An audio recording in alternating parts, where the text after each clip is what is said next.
Hi everyone, Patek here. So welcome to the first episode of SFF Spotlight in the year 2026. So this also marks episode number 101, more than 100 episodes now. And if this is actually your first time watching this series of videos, well, just like usual, I will just repeat what I always say here.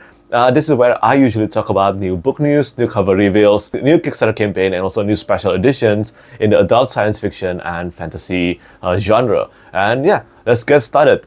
We have about 10 or 12 topics to cover in today's video. I know that it has been almost a month since my previous SFF Spotlight episode, but still, I think in total we have about 14 or 15 topics to cover today. So yeah, let's get started. Also, for those of you who have TikTok, I'm now available on Book Talk as well. I'm trying to post more frequently there, and let's see whether I can keep that up. And yeah, I think the short length actually can help a bit with my content creation, and I will see how it goes there.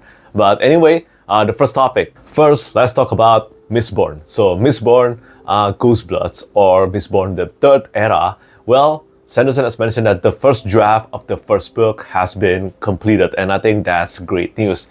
And yeah, I think Brandon Sanderson planned to release all three books in consecutively, just like how he did with the first era of Mistborn, which was Mistborn the Final Empire, the Well of Ascension, and the Hero of Ages. And he planned to do the same thing, and that's why he wants to finish all three books first.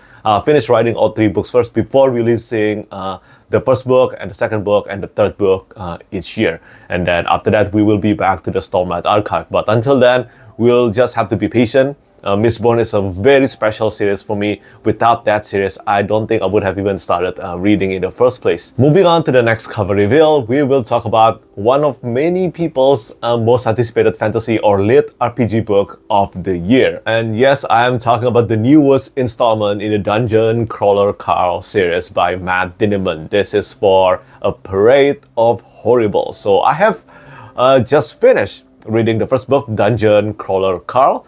So I will be talking about that probably in a quick review after this video. The next video that I will post will probably be about that. But anyway, I enjoyed it. I don't think it is a 5 stars material yet, but I will certainly continue to read the Dungeon Crawler Carl series. But this book, the cover art is once again done by Will Staehle. Do know that this is the trade hardcover edition, the trade publication edition.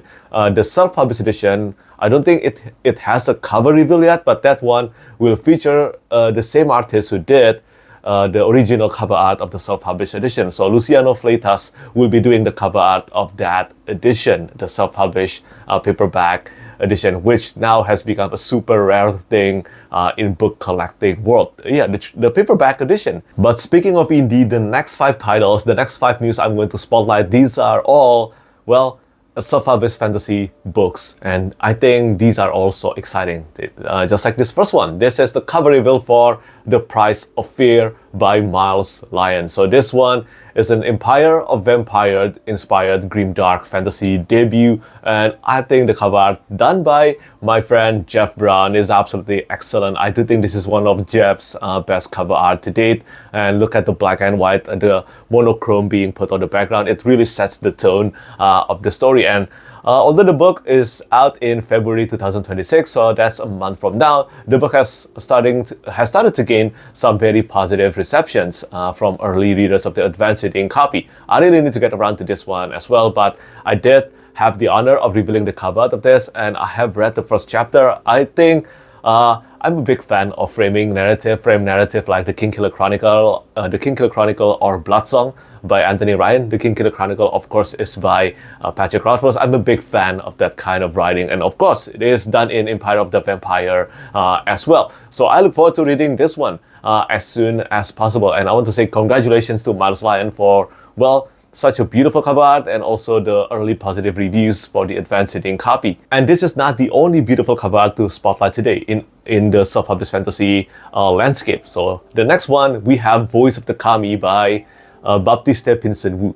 And this is the sequel to Blood of the Kami, and the cover art is once again done by Christian Benavides. And yeah, just like the first book, this is a demon slayer inspired epic fantasy series, and as you can tell from the cover art, it is definitely anime inspired. Japanese mythology and Japanese lore is definitely heavily evident in the narrative of this series. And yeah, I really need to get around to reading this one as well, especially because I love Japan, okay? I love many things related to Japan, the anime, the manga, the culture, and also pretty much the place. I think it is the best place for vacation. Living is probably another matter, but when it comes to vacation, it is the best in my life to that and also probably London. But anyway, let's not get sidetracked here. Yeah, I love the UK, okay? The UK is a beautiful, beautiful place.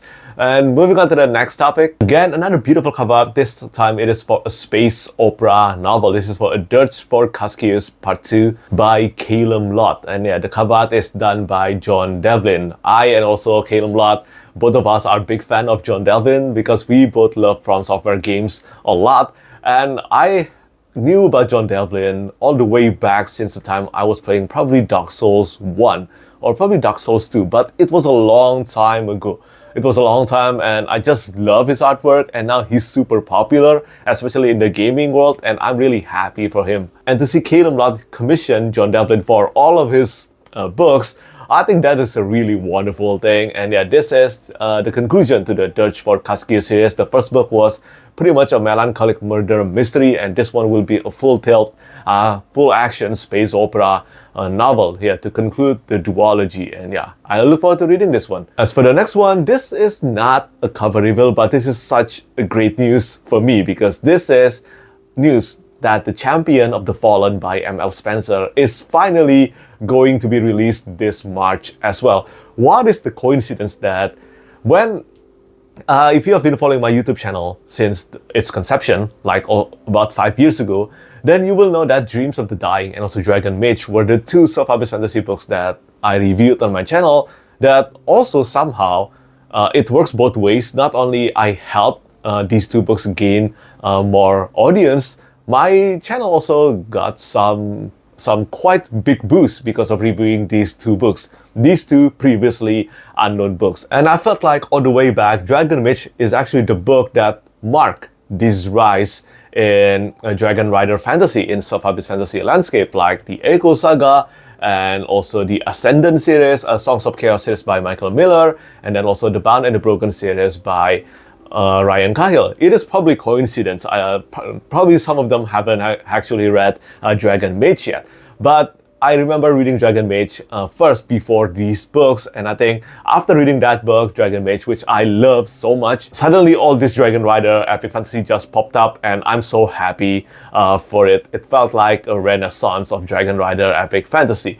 And yeah, Champion of the Fallen is the long-awaited sequel to Dragon Mage, and yes, I will be reading this as soon as possible. I love Dragon Mage. I hope Champion of the Fallen, years after Dragon Mage, will be up to expectations. And finally, after this, we will be talking about special editions and Kickstarter campaigns. This is just a news. For those of you who don't know, the Discovery by Talking Story, or J.A.J. Minton, has an audiobook now, and the audiobook is done by multiple casts. It is a great production, and if you are a fan of using audiobook, then this is your chance. Plus Discovery, I heard nothing but great things about this book, and again, amazing work from J.A.J. Minton, and congratulations to all of you. Now let's talk about special editions. We have 4 to spotlight today, and for the first one, this is for Steel Gods. Yes, the second book in the Great Silence trilogy by Richard Swan, and this is the Broken Binding edition. I worked together with Richard Swan on working with the artists on the illustrations for this one,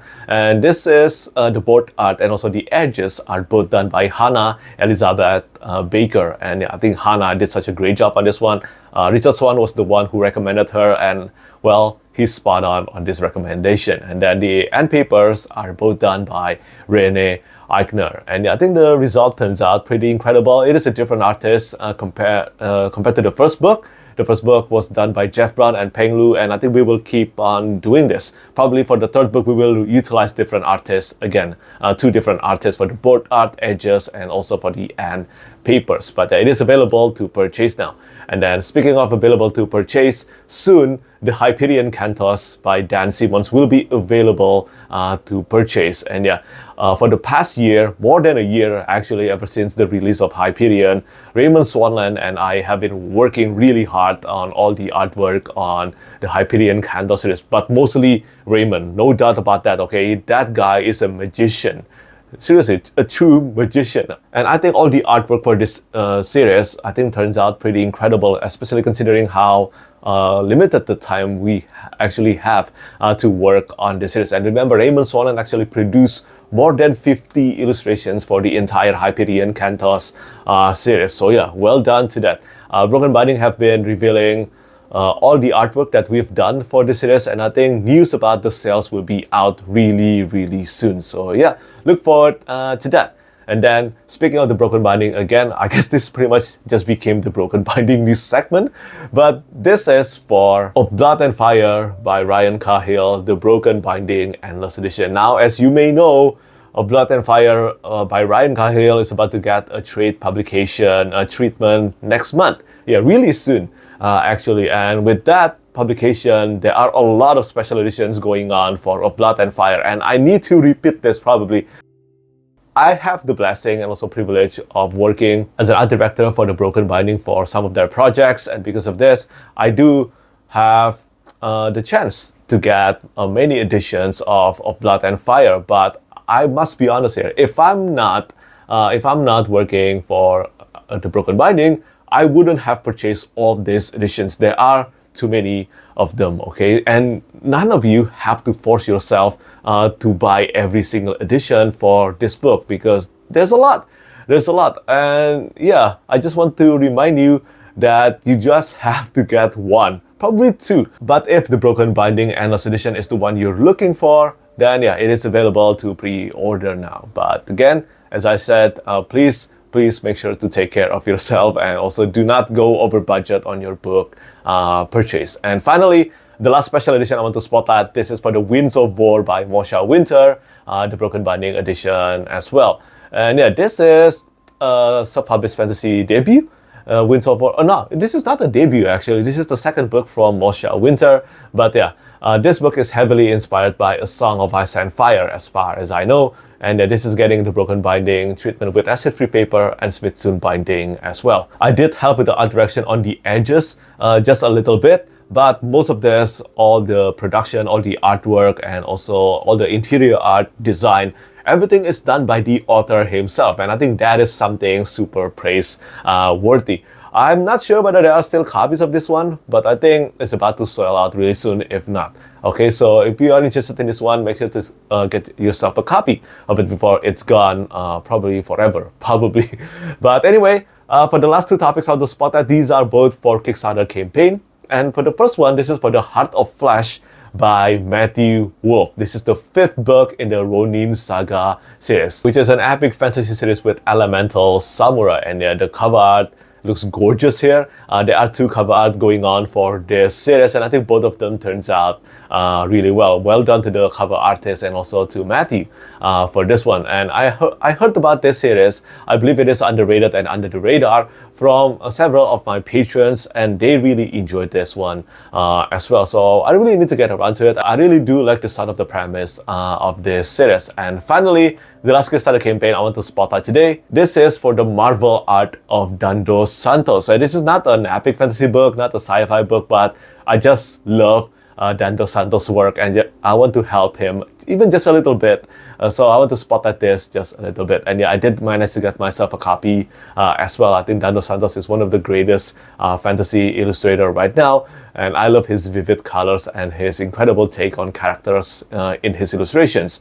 And yeah, that's pretty much it for today's SFF Spotlight video. And again, I want to say thank you so much for all of you who keeps on tuning into my series of videos here. Just like always, do let me know what you think about the news that I spotlighted in the comment section down below. Let's see, probably in 2 weeks I'll be back with a new episode of SFF Spotlight, and I believe when that happens, it will contain more news compared to today's episode, and more variety as well. And yeah, that's pretty much it from me today. As always, thank you so much for watching, and thank you for your support. Bye bye. Lastly, I want to say thank you so much once again to all my patrons who keep on supporting me.